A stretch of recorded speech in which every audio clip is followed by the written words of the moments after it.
Assalamualaikum warahmatullahi wabarakatuh. Waalaikumsalam warahmatullahi wabarakatuh. Selamat pagi dan salam sejahtera untuk kita semua. Yang terhormat, Ibu dosen pengampu mata kuliah Teknologi Hasil Ternak, bidang SPTMSI, dan teman-teman kalian yang saya banggakan. Kami dari kelompok 3 ingin memaparkan presentasi yang berjudul Mekanisme Pembuatan Susu pada melalui teknologi evaporasi. Sebelumnya, saya ingin memperkenalkan anggota-anggota dari kelompok 3. Dari Zahra Ramadhani, Rifki Unggun Ardiansyah, Rinda Agustina, Emerson Vivasya, saya sendiri Muhammad Abdul Faiz, Miftahania, Maya Dewi Larasati, Rizky Rahmat Aljali, Lutfi Fiadin, Muhammad Pandu Fernanda, Nadia Nuratul Fuada, dan Kak Arga Agro Purba. Untuk materi pertama yang akan disampaikan oleh Rifki Unggun Ardiansyah.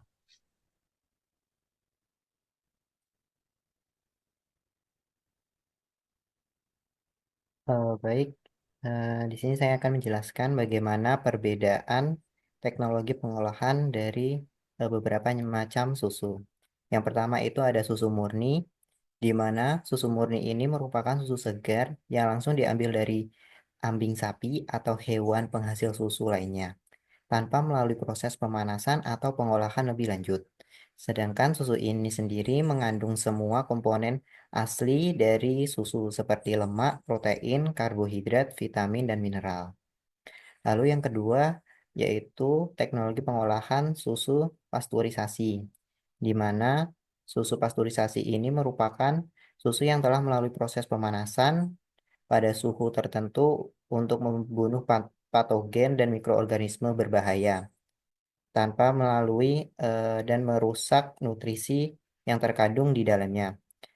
Untuk proses pasteurisasi ini ada dua macam, yaitu yang pertama low temperature long time atau LTLT, di mana susu akan dipanaskan pada suhu 63 derajat Celcius selama 30 menit. Dan proses yang kedua yaitu high temperature short time atau HTST, di mana pemanasan akan diatur pada suhu 70 derajat Celcius selama 15 detik. Terus untuk pengolahan susu yang ketiga yaitu susu UHT atau ultra high temperature, di mana susu UHT sendiri merupakan susu yang telah melalui proses pemanasan pada suhu sangat tinggi untuk waktu yang sangat singkat, dengan tujuan untuk membunuh semua mikroorganisme dan spora, sehingga memungkinkan penyimpanan tanpa pendinginan. Proses UHT sendiri melalui pemanasan pada suhu sekitar 135 derajat Celcius hingga 150 derajat Celcius selama 2 hingga 5 detik. Oke, mungkin langsung saja untuk yang selanjutnya itu ada susu evaporasi, yang dimana merupakan susu yang dipanaskan untuk mengurangi kandungan airnya sekitar 6%, yang dimana sehingga menghasilkan tekstur yang lebih kental dan juga konsistensi yang lebih pekat dari kan susu cair biasa. Untuk prosesnya sendiri, pengurangan air ini juga menghilangkan sebagian besar kandungan mikroorganisme dalam susu, sehingga meningkatkan daya simpannya. Terus juga, susu evaporasi umumnya tidak mengandung gula tambahan, membuat lebih fleksibel untuk digunakan dalam berbagai jenis masakan, baik manis maupun gurih, ataupun seperti pembuatan saus, sup, dan ataupun dessert. Selanjutnya itu untuk susu kental manis, eh, hal yang sama tapi melalui proses pengurangan air, namun tambahan gulanya yang cukup banyak, sekitar 45-50% dari total berat susunya. Untuk penambahan gula ini sendiri buat susu kental manis menjadi sangat manis dan juga kental, serta memberikan rasa yang lebih kaya. Produk ini sering digunakan dalam minuman manis seperti kopi, teh, ataupun dalam puding atau krim dalam pembuatan dessert. Meskipun susu ini manis, memiliki daya simpan yang cukup lama karena mengandung gula yang tinggi, bertindak sebagai pengawet alami, dan juga konsumsinya perlu diperhatikan karena kandungan gulanya cukup tinggi. Baik, langsung saja. Selanjutnya itu ada klasifikasian. Jadi yang pertama itu berdasarkan jumlah efek, ada dua, yaitu single efek evaporator dan multiple efek evaporator. Jadi menggunakan single efek evaporator itu menggunakan satu pemanasan untuk menguapkan air dari susu. Efisiensinya rendah karena tinggi panas dan hanya digunakan sekali. Ini cocok untuk produksi skala kecil. Yang kedua itu menggunakan beberapa tahap evaporasi secara bertingkat, di mana uap dari tahap pertama itu digunakan untuk memanaskan tahap berikutnya. Cara ini efisien dalam menggunakan energi dan lebih umum digunakan dalam industri susu evaporasi. Yang kedua itu ada berdasarkan cara pemanasan. Yang pertama itu ada natural circulation evaporator, yaitu mengandalkan perbedaan densitas dalam cairan untuk mengalirkan susu melalui sistem evaporasi. Untuk tanpa menggunakan pompa dan lebih sederhana, tetapi kurang efisien dibandingkan dengan metode paksa.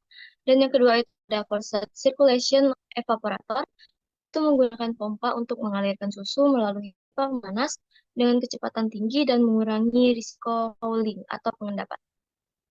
Berdasarkan desain dan aliran cairan, yaitu film evaporator, yaitu susu dialirkan dalam bentuk lapisan tipis di sepanjang permukaan pemanas. Memungkinkan penguapan cepat dengan pemanasan minimal, cocok untuk produk yang sensitif terhadap panas seperti susu. Yang kedua yaitu rising film evaporator, yaitu memanfaatkan perbedaan tekanan untuk mendorong susu naik melalui pipa panas, menciptakan film tipis yang menguap dengan cepat. Yang ketiga yaitu flash evaporator, yaitu susu dipanaskan kemudian langsung masuk ke ruang vakum, menyebabkan air dalam susu langsung menguap secara tiba-tiba. Ini membantu mempertahankan kualitas susu dengan pemanasan minimal. Baik, ya. Baiklah, selanjutnya nomor 4, yaitu berdasarkan sumber energi.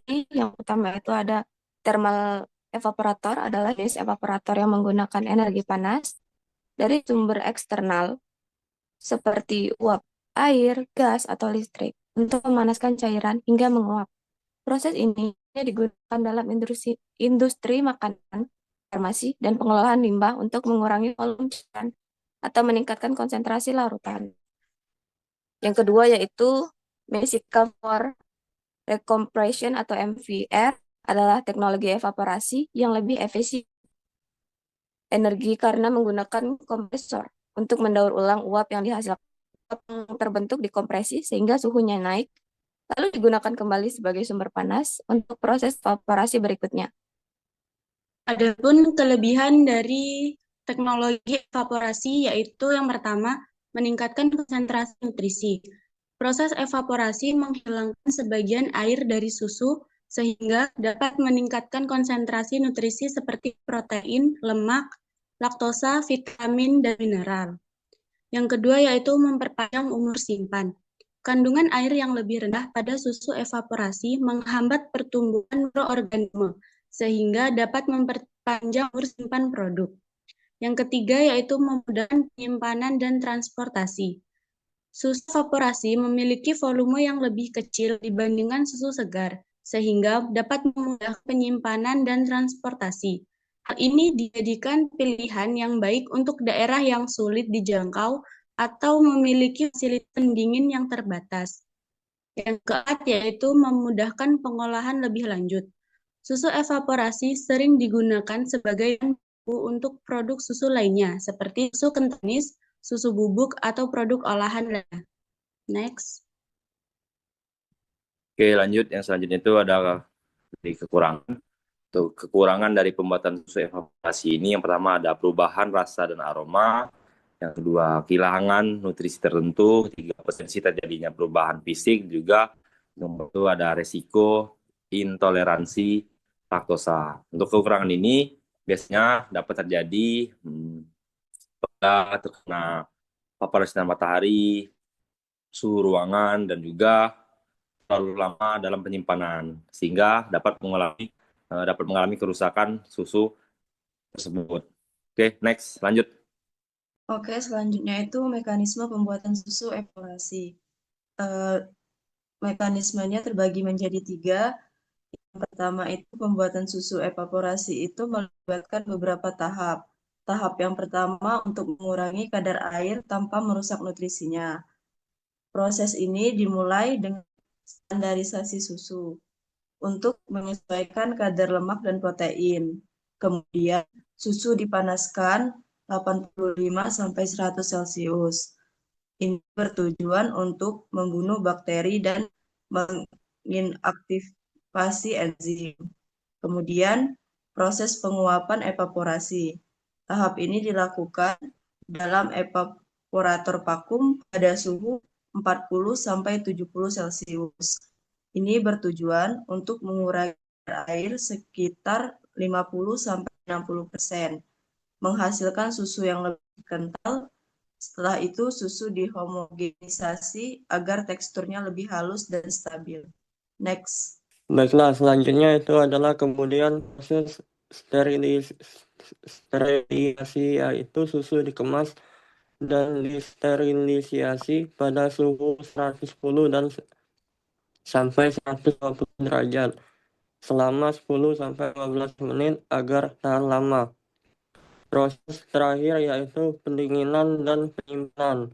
Setelah pendinginan cepat untuk menjaga kualitas, susu evaporasi yang disimpan dan didistribusikan untuk berbagai keperluan kuliner.